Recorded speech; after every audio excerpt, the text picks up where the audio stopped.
Hoje a gente vai falar de marca-passo cardíaco e as principais indicações desses dispositivos são as bradiarritmias, né, que acontecem aí por algum problema na origem do impulso elétrico no nosso sino atrial ou alguma falha na condução.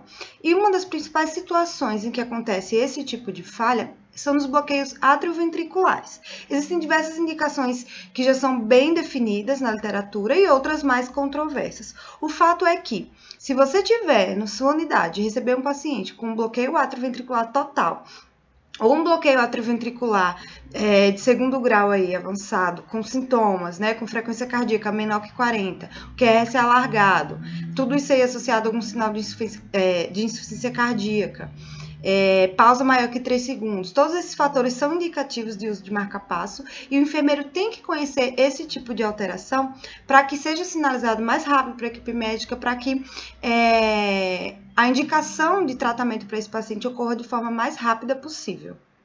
Hoje, então, a gente vai focar nos dispositivos temporários. Então, quando a gente fala de marca-passo temporário, a gente está falando do marca-passo transcutâneo, que é aquele das pazinhas, que é muito utilizado na sala de emergência, o marca-passo transvenoso e o marca-passo epicárdico, que é muito utilizado na terapia intensiva nos pacientes em pós-operatório de cirurgia cardíaca.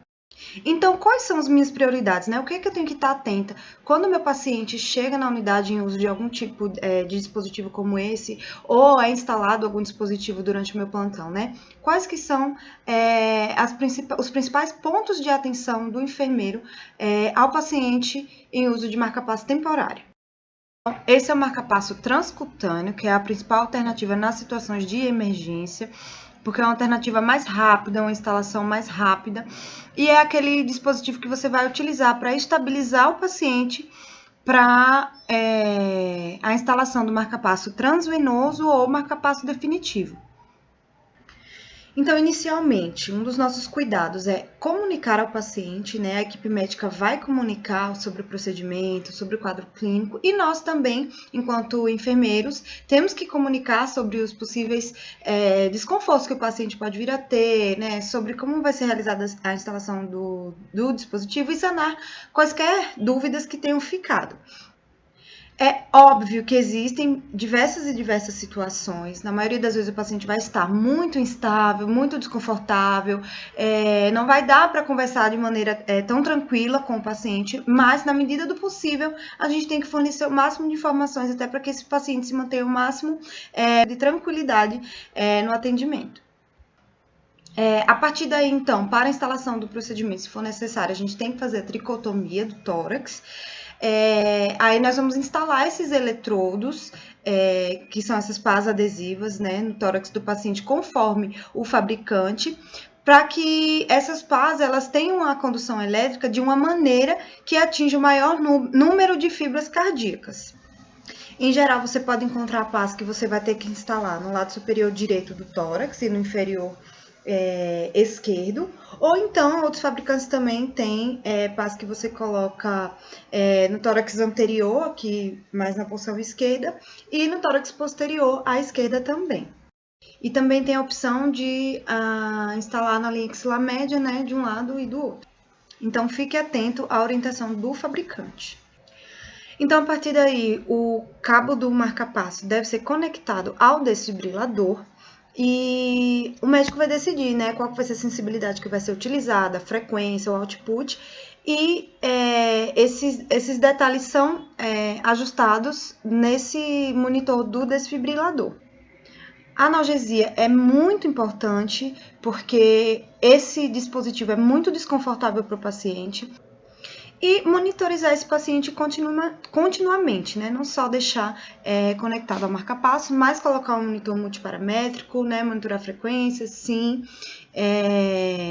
a frequência respiratória, saturação periférica de oxigênio e demais sinais hemodinâmicos, né? Diurese, temperatura, entre outros.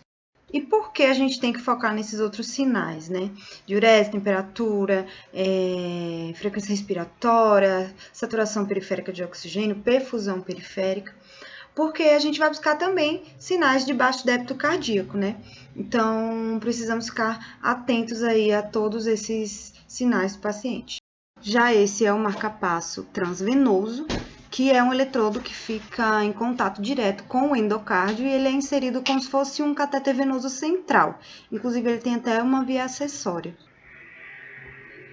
Tanto o marca-passo transvenoso quanto o epicárdico são conectados ao gerador através desse cabo, e esse é o gerador do marca-passo.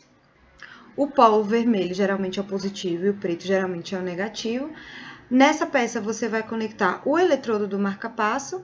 Aqui você pode verificar um exemplo do gerador conectado ao cabo, ou você pode ter esse outro cabo acessório cinza.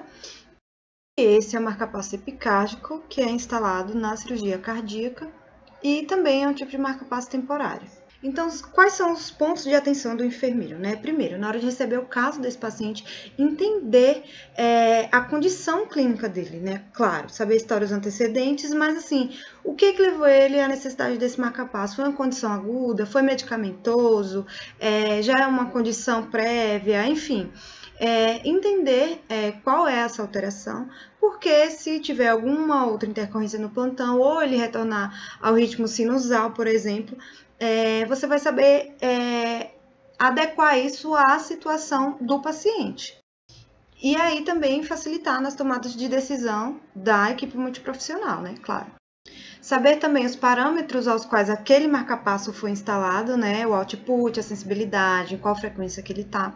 Porque se isso for alterado também ao longo do plantão, modificado, você precisa ter esse registro, né, no prontuário do paciente. Então, é importante saber como que o marca-passo está ajustado. Eu deixo aqui embaixo um vídeo muito interessante do YouTube que mostra direitinho esse ajuste, como fica a apresentação do ECG do paciente no monitor durante esses ajustes. Então, assim, basicamente o sense, ou a sensibilidade, né, que você vai ler lá no gerador como sense, na verdade, é a capacidade do gerador de identificar um estímulo cardíaco nativo, né, um estímulo elétrico próprio. Então, toda vez que o gerador identificar um estímulo próprio, ele não vai gerar nenhum estímulo para não competir com o ritmo cardíaco normal. Então, se você tiver ajustado a sensibilidade num nível muito baixo, ele vai achar que qualquer estímulozinho, por menor que seja, mesmo que ele não gere batimento, vai ser identificado como um batimento. Então, ele não vai entrar, né? Ele não vai gerar QRS. E já se essa sensibilidade estiver ajustada num valor muito alto, o marca-passo ele vai começar a competir com o coração, com os batimentos normais. Por quê? Porque o ajuste vai estar tão alto, ou seja, ele vai identificar tão pouco o batimento normal que ele nunca vai achar que o coração está batendo. Então, ele sempre vai estimular. Então, vai gerar uma competição do ritmo nativo com o estímulo do marca-passo. Já o output é a carga que vai ser disparada, né, para o estímulo desse coração, né, a carga que o marca-passo vai disparar, e essa carga ela tem que ser a menor possível necessária para que se consiga gerar um ritmo cardíaco adequado. Isso, inclusive, vai consumir menos bateria pelo dispositivo. E aí você tem a seleção da frequência cardíaca, né, que vai ser ajustada aí a fim de garantir um débito cardíaco suficiente para atender as demandas do paciente. Então, quando a gente liga o gerador, provavelmente ele vai estar com os parâmetros prévios, né, antes de ter desligado. Aqui você pode ver a frequência cardíaca, né, por onde a gente vai ajustar, nesse cursorzinho. Nesse segundo cursor, a gente vê o output atrial. Se for um unicameral atrial, você só vai precisar ajustar esse output. E se for unicameral ventricular, vai ser nesse de baixo. Se for bicameral, você tem que ajustar o output dos dois. Já nesse terceiro, é ajustada a sensibilidade e tem menu para as outras opções.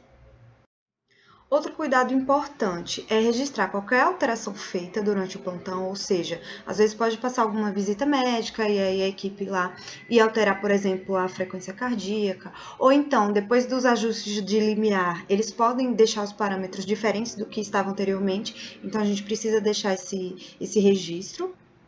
É importante também que em todo plantão seja feito o ajuste desse marca-passo, entender aí os limiares de sensibilidade, de output, para que seja ajustado continuamente, né? Para que o paciente não fique sempre com esses mesmos parâmetros, porque ele pode melhorar, enfim, ficar menos dependente. Então, tudo isso tem que ser reavaliado diariamente. No meu setor, a rotina é que esses ajustes sejam realizados pela equipe médica. Então, onde eu trabalho, os enfermeiros não são responsáveis por esse ajuste de limiar.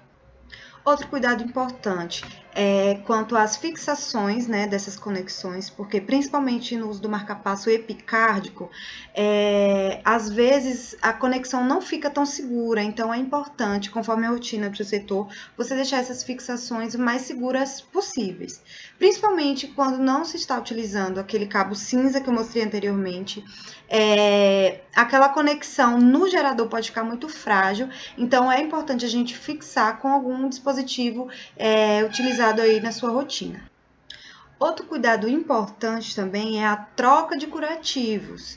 Na minha rotina, a troca de curativo é diária, então, assim, você também, né, tem que trocar de acordo com a sua rotina, também tem que ver no procedimento operacional padrão qual que é a rotina indicada aí para o seu setor, mas a responsabilidade de realizar o curativo da inserção do marca-passo é da equipe de enfermagem. Nesse exemplo, a gente tem uma dica simples de curativo de inserção de marca-passo epicárdico, né? Um exemplo. A inserção está ocluída com uma laminazinha de gaze dobrada e aí está fechada com uma fita microporosa. Daí, o restante do fio ele foi deixado externo ao curativo e fixado com um pequeno pedacinho ainda de fita microporosa. Por que isso é interessante? Porque se houver alguma necessidade de uso do marca-passo, você pode simplesmente retirar essa fixação e já deixar o fio de marca-passo externo e aí livre para utilizar, sem a necessidade de expor a inserção do marca-passo, né? E aí o curativo fica íntegro. Outro cuidado muito importante é a troca de bateria do marca-passo. Cada instituição tem a sua rotina, tem o seu procedimento operacional padrão, mas é fundamental para a segurança do paciente que exista uma rotina de troca de baterias para o gerador do marca-passo temporário. Então, assim, importante que seja estabelecido um tempo padrão para a troca dessa bateria, pode ser 48, 72, 96 horas, depende do padrão da instituição.